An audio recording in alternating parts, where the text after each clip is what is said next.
In a serene valley, surrounded by majestic mountains, there stood a small Zen monastery known for its tranquil atmosphere and the wisdom of its master, Master Hiroshi. People traveled from far and wide to seek guidance from the master, hoping to find peace, clarity, or answers to the troubles that clouded their hearts. One afternoon, a man named Akio arrived at the monastery. His face was tight with anger, and his eyes flickered with bitterness. As he approached the gates, the monks greeted him politely, but he responded with harsh words, brushing past them. He demanded to see the master immediately, declaring that he had urgent questions that needed answering. The monks, noticing his agitated state, hesitated but decided to lead him to Master Hiroshi, who was meditating by the koi pond. The master sat cross-legged on a flat stone, his gaze fixed on the rippling water, watching the koi glide beneath the surface. Akio stormed up to him, his voice loud and filled with frustration. "You are the master, are you not?" he demanded. "I have come a long way to see you, and I have many questions. But first I must say, I find this place very disappointing. It is too quiet, too simple. Do you think you can solve my problems with such a simplistic lifestyle?" Master Hiroshi looked up slowly, his eyes calm and gentle. "Welcome, traveler," he said, his voice soft and warm. "You seem troubled. Please, sit with me and tell me what burdens you." Akio scoffed, but sat down nonetheless, although he did so with clear reluctance. "I have encountered many problems in my life," he began. "Everywhere I go, I find people who lie, cheat, and betray. I am constantly surrounded by deceit, and I cannot find peace. I thought coming here would provide me with answers, but I see now that this was a mistake. What can a quiet, secluded place like this offer to someone like me?" The master listened quietly, without interrupting. When Akio finished, Master Hiroshi picked up a small cup from beside him and filled it with tea from a pot. He handed the cup to Akio, who took it without understanding the gesture. "Tell me," said the master, "if I were to offer you this cup of tea, but you refused to drink it, where would the tea go?"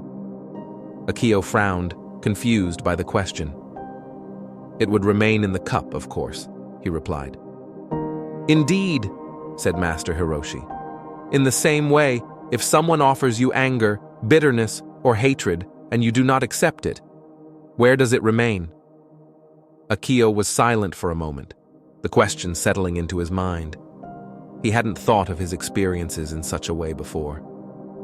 "Are you saying that I should ignore the way people treat me?" he asked. The master shook his head. "Not ignore, but understand. There is a story of a snake that lived in a field near a village. The snake would bite anyone who passed by, and the villagers were afraid to go near it. One day, a monk visited the snake and told it that it was wrong to harm others. The snake promised to stop biting people, and from then on, it lay quietly in the field, letting people pass without incident.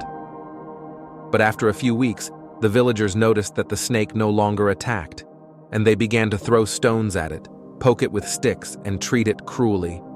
The snake became thin and weak, barely able to move. The monk returned and saw what had happened. "Why did you let them harm you?" he asked. "You told me not to bite," said the snake, "so I stopped. Now they have taken advantage of my kindness." The monk smiled. "I told you not to bite," he said, "but I did not tell you to stop hissing." Akio listened intently, his eyes fixed on the master. "So, what should I do?" he asked, his voice quieter now, more reflective. "How do I deal with people who bring me so much pain?" Master Hiroshi looked at him and said, "Toxic people, like poison, do not need to be consumed. When you encounter someone who is filled with anger, it is like seeing a cup of poison. If you drink from it, you will suffer, but if you do not, the poison remains in the cup, not affecting you. This does not mean you allow them to harm you. It means you learn to protect yourself without letting their bitterness seep into your soul." "But how?" asked Akio, still struggling to grasp the master's words. The master reached down and picked up a small pebble, tossing it into the pond.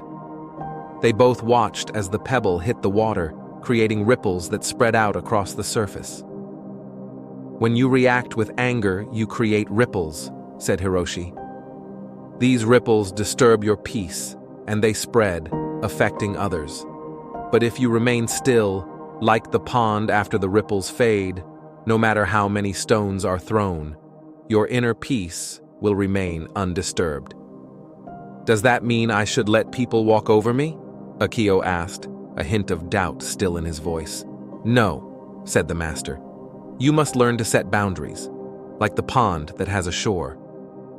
When someone tries to disrupt your peace, you must learn to protect it without letting their actions pull you into their chaos.